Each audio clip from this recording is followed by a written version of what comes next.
Once upon a time there lived a monkey named Mitha. He was a creature of boundless energy. His mind is agile and restless as his nimble lens, but Mitha was also a prisoner of his own thoughts, which swirled ceaselessly like leaves in a storm, never allowing him a moment's peace. One evening, as his silver moon climbed the inky canvas of the sky, Mitha swam onto the highest branch of the tallest tree. From there the moon seemed so close, a glowing orb within reach. A thought struck Mithu as sudden and brilliant as lightning. He decided he must touch the moon. With this resolve, Mitha leaped and flailed through the air, grasping at the luminous disk, but no matter how he stretched and strained, the moon remained elusive, always shimmering just beyond his reach. Frustrated but not deterred, Mitha spent the whole night leaping towards the moon, each attempt as futile as the last. Exhausted and despondent as the dawn painted the world in hues of gold and rose, Mitha slumped over his branch. It was then that an old wise elephant named Kanisha, who had watched Myth's nocturnal exertions with a mixture of amusement and concern, ambled into the clearing beneath Myth's tree. "Why do you chase after the moon so young?" Mytha Ganesha called out, his voice deep and resonant. Mytha looked down,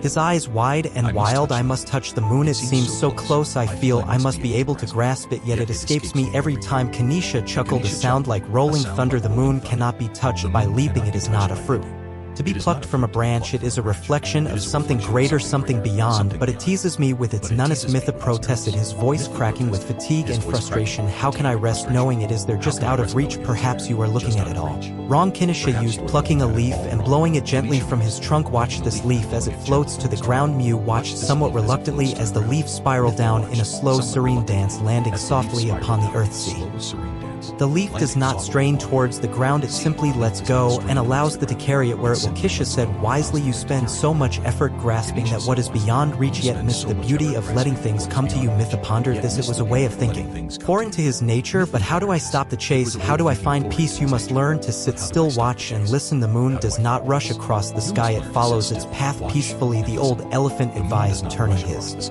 gaze towards the horizon where the night sky met the morning light. Intrigued by Ganesha's words, Mitha decided to try that night. Instead of leaping through the trees, he sat quietly on his favorite branch. It was difficult at first. His mind buzzed like a swarm of bees, but gradually, as he breathed in the cool night air and listened to the soft rustling of the forest, his thoughts began to still. Nights turned into weeks, and Mitha found himself spending more time observing the beauty of the world around him, the way the moonlight filtered through the leaves, the dance of fireflies, the distant call of a nightingale. His leaps became fewer, his restlessness eased, and a profound sense of peace began to fill the spaces where frantic thoughts once churned. With time, Mitha learned that the moon's beauty was not in capturing it, but in appreciating it. From where he sat, his need to chase quieted, replaced by a new understanding of peace. Years later, a young monkey caught in the throes of his own restless chase came upon Mitha. Seeing the young one's frustration mirrored his past, Mitha shared his tale and the wisdom Ganesha had imparted. "Look not with your hands, but with your heart." Mithu advised as they sat together, watching the serene glow of the untouched moon. "Peace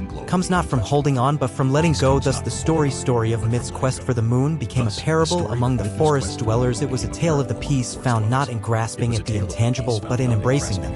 Beauty of stillness and the quiet surrender to the path of life. As the tale passed from one to another, it reminded all who heard it of the tranquility that lies in simply being like the moon, a silent, steady presence in the chaos of the night sky.